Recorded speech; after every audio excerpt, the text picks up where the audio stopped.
All right, this is a poem called Sunflower Sutra.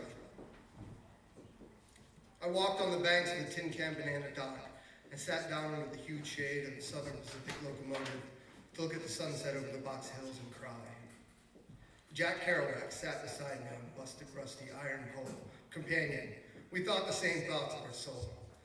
Bleak and blue-eyed and sad-eyed, surrounded by the gnarled steel roots of trees and machinery.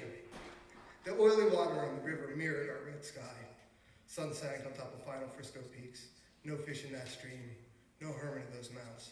Just ourselves, roomy-eyed and hungover like old bums on the riverbank, tired and wily. Look at the sunflower, he said.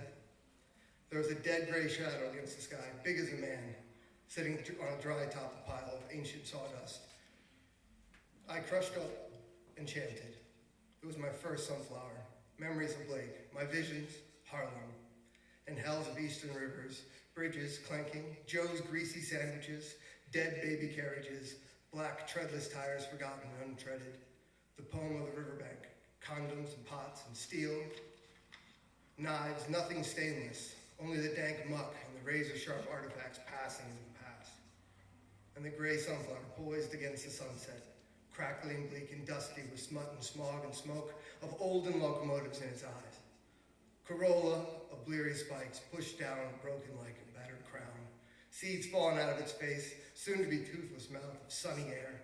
Sun rays obliterated on its hairy head like a dried wire spider web. Leaves stuck out like arms in the stem, gestures from the sawdust root, broke pieces of plaster falling out of the black twigs and dead fly in its ear.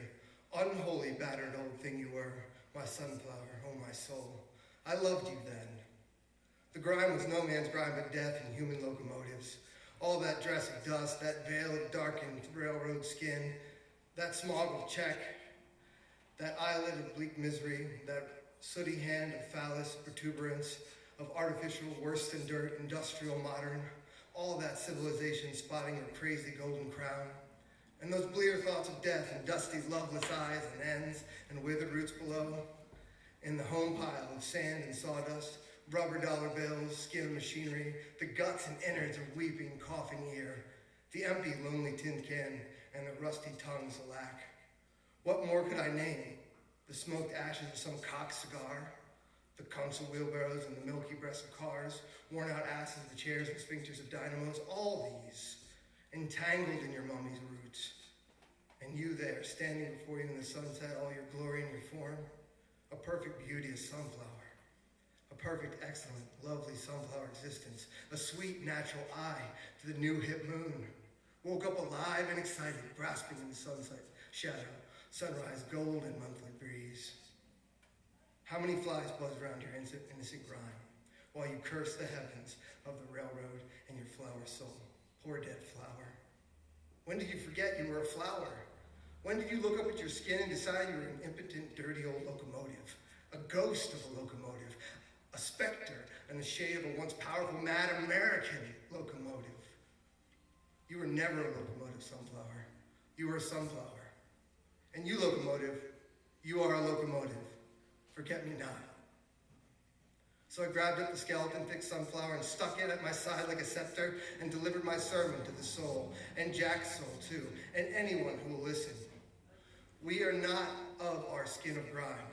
We are not our dread, bleak, dusty, imageless locomotive. We are all beautiful golden sunflowers inside. We are blessed by our own seed and goldie-haired, naked, accomplishment bodies, growing mad, black, formal sunflowers in the sunset, spied on by our eyes of the shadow of the mad locomotive, river, sunset, Frisco, hilly, tin can, evening, sit-down vision. Thank you.